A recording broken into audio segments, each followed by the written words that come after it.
ተስፋ የተጣለባቸው አርቲስቶች በተሰጣቸው የጥቅም ምጣድ ጭራቸውን ቆሉ። የቴዲ አፍሮ ዘፈን ሰማህ አልበሙ ሰማህ የምትሉኝ እንኳን በኔ አማርኛ የቴዲ አፍሮ ዘፈን ለአማርኛ ሊቆይ ራሱ ሲራ የሆነ ዘፈን አይደል? ይህ የቢቢሲ ሪፖርት ነውና በተለያዩ ፔጆቻቸው ላይ ሚሊዮኖች የኢትዮጵያዊውን ኮከብ መንግስትን የሚቃወሙ ዘፈኖች እየሰሙ ነው ይላል እና the freezing is not ከሙዚቃ ምናምን ጋር የተገናኘ ሳይሆን ከመንግስትና ከተቃውሞ ጋር የተገናኘ ነውና አይ ቲንክ እንደዚህ የሆነበት ምክንያት because of መጀመሪያ ራሱ በገቨርንመንት በወሰደው some actions እንግዲህ ንጉሱ ዘፈን ካወጣ የሱ ዘፈን በዚህ ባጭር ጊዜ ውስጥ ቴስት ማድረግ በጣም ከባድ ነው። በዚህ ሚጢጤ ጭንቅላቴ እኔም እንኳን ቢሆን እንግዲህ የገባኝና የተመቸኝ ዘፈኖች አሉ። ግን ብዙ ሰዎች ንጉሱ ስለ ፖለቲካ እንጂ ይሄ አገር ስለመረበሽ ምናምን እንጂ እንደው ስለ ፍቅር ምናምን የለውም ሴትን የሚያወድስበት ሙዚቃ የለውም ምናምን ያሉ ሲወቅሱ ተሰማለውና አሁን እሱ እንደው ፍቅር እንደገለጸበት ማን ገልጾ ያውቃል? እሱ ሰበር ማምሻውን የፌደራል ፖሊሶች ወደ ቴዲ አፍሮ ቤት ሄደው እንደነበረ ተሰምቷል። ይሄ ልጅ የለቀቀው 18 ዘፈን ሳይሆን 18 አልበም ነው። ወደዳችሁም ጠላችሁ ታክሲ ስትሄዱ ታዳምጣላችሁ፣ መንገድ ላይ ስትሄዱ ታዳምጣላችሁ፣ ትራፊክ አስቆሟችሁ እኔ ከጎናችሁ ኮንኩ እኔም ተኔ መኪና ውስጥም ታዳምጣላችሁ። ሶ ወደዳችሁም ጠላችሁ ታሪካችሁ እንድታውቁ አደረጋችሁ እንጂ ማቀንቀን ብቻ አይደለም። ኪንግ ኢዝ ባክ።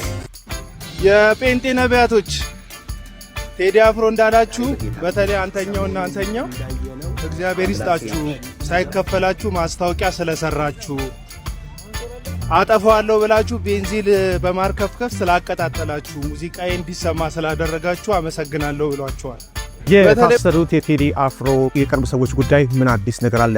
ብዙዎች ቴዲ አፍሮን በቀጥታ ከመንካት ይልቅ በዙሪያው ባሉ ቁልፍ ሰዎች ላይ የስነ ልቦና ጫና ማሳደር ተጀመረ እንዴ በሚል ጥያቄዎች እያነሱ ይገኛሉ። በዚህ ሁኔታ ውስጥ የቴዲ አፍሮ ምክትል ማናጀርና ቃል አቀባይ እንደዚሁም የቅርብ ወዳጁ የሆነው የሱፍ ያሲን በፌዴራል ፖሊስ ቁጥጥር ስር ውለው ማደራቸው ይታወቃል።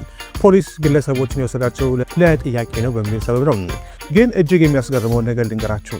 ቤተሰብና ጠበቆች እንዳረጋገጡት ግለሰቦቹ ታስረው ቢያድሩም እስካሁን ቃላቸው የተቀበላቸውም ሆነ ማስረጃ የጠየቃቸው አንድም የፖሊስ አካል የለም። ለምን ወንጀል ተጠረጠሩ፣ ለምን እንደሚፈለጉም የተነገረ ነገር የለም። ዝም ብሎ በማቆያ ማሰር ብቻ ነው። በቴዲ አፍሮ ጉዳዮች ላይ ምንም አይነት ቪዲዮ ላለመስራት ወስኜ ነበር ወደ ሌሎች ጉዳይ ለማተኮር። ግን አሁን የሆነ ነገር እያለማመዱን ይመስለኛል። ትላንትናና ዛሬ በሰማችሁት ዜና መሰረት የቴዲ አፍሮ የቅርብ ሰዎች የሚባሉት ምክትል ማኔጀሩ ማህሌት ሰለሞንና በጣም የቅርብ ጓደኛ የሚባለው የሱፍ ያሲንን አስረዋቸዋል። ዋይ ማለት አሁን እነዚህ ሰዎች አንዱ የረጅም ዘመን የቴዲ አፍሮ የቅርብ ወዳጅና ጓደኛ ነው፣ ሁለተኛዋ ደግሞ ምክትል ማኔጀሩ ናት። እነዚህ ሰዎች ሲያስሩ የቴዲ አፍሮ ደጋፊዎች ሪአክሽን ምን ይመስላል የሚለውን ኤክስፐሪመንት ለመስራት ይመስለኛል።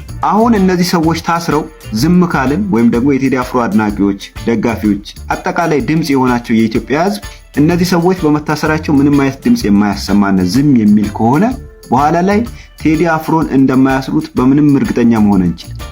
ስለዚህ ለዚህ ብላቴና በጣም ብዙ መልስ እየተሰጠው ነው ያለው። አጼዎችን ናፋቂ ይባላል፣ የድሮ ስርዓት ናፋቂ ይባላል ምናምን ነገር። ግን አንድ ታሪክ የማታውቁት ነገር ቢኖር ይሄ ልጅ ቢያንስ አጼዎችን የሚናፍቅ አይመስለኝም። ምክንያቱም ዘፋኞች በአጼዎች አይን ምን አይነት ቦታ እንደነበራቸው ጠንቅቀው ስለሚያውቁ አጼ የሚናፍቅ ዘፋኝ የሚኖር አይመስለኝም። ይሄ ደግሞ ምንም አይነት እውቀት አያስፈልገውም። ታሪክ ማንበብ ካልተቻለ ፍቅር እስከ መቃብር አንብቦ መረዳት ይቻላል። አዝማሪ ወይ ደግሞ የእጅ ስራ የሚሰራ ሰው ወይ ደግሞ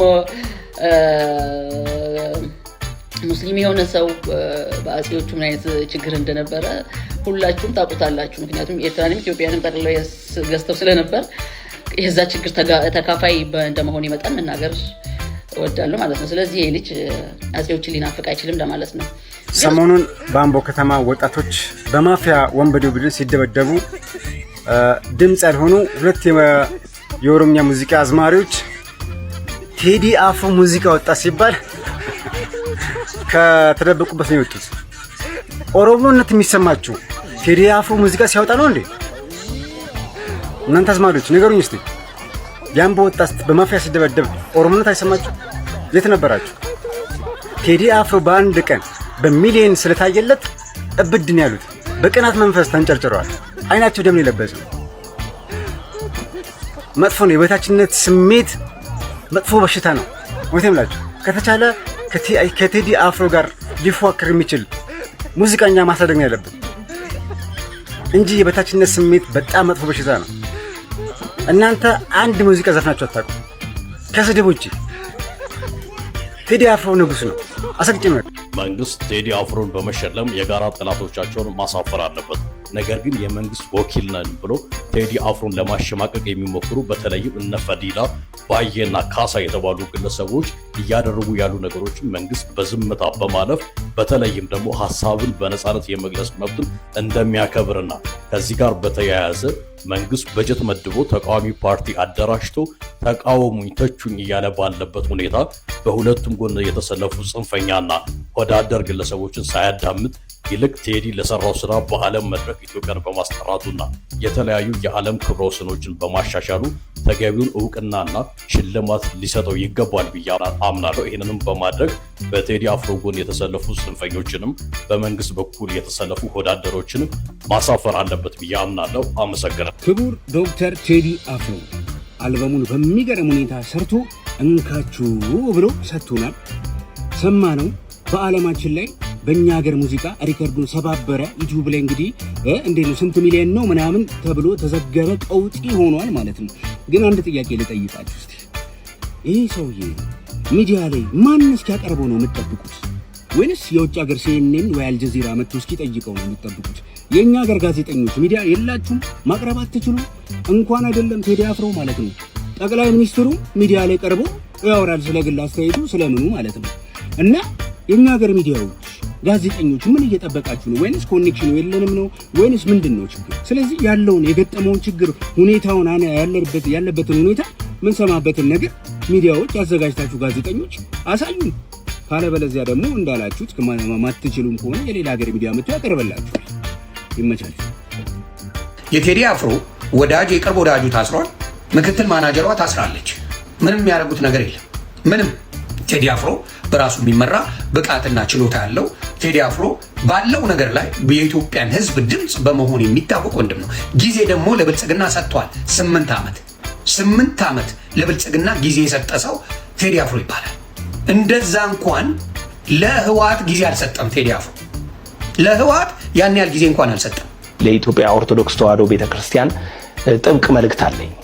ቤተክርስቲያን የወንበዴ ዋሻ አይደለችም። የዘፋኙ ዋሻ አይደለችም። የዘፈን ዋሻ አይደለችም። ዘፋኙ በሙሉ ኦርቶዶክሳዊ ነው። ይህንን በማስረጃ ነው መሞግታችሁ። አብዛኞቻችሁ ከቴዲ አፍሮ አልበም ከመለቀቅ ጋር አያይዛችሁ ነው የኦርቶዶክስ ተዋሕዶ እምነትን ከዘፋኝነት ጋር ለመውቀስ የሞከራችሁትና እኔም ከሱ አልበም አንጻር ልነሳ በማስረጃ። የቴዲ አፍሮን አልበም ያቀናበረው ወጣቱ ልጅ ፕሮቴስታንት እንደሆነ ምን ያህሎቻችሁ ናችሁ የምታውቁት? ሌላው በቴዲ አፍሮ አልበም ላይ በአንድ ትራክ ላይ የተሳተፈ አንድ ልጅ አለ። ከደቡብ ኢትዮጵያ አካባቢ ወጥቶ የደቡብን ሙዚቃ በኢትዮጵያ እንዲገን እንዲታወቅ በዘፈን በሙዚቃ ትልቅ አስተዋጽኦ ያደረገው አዝጌ ዲንዳሾ የሚባለው አርቲስት ወይንም ዘፋኝ ፕሮቴስታንት እንደሆነ ምን ያህሎቻችሁ ናችሁ የምታውቁት?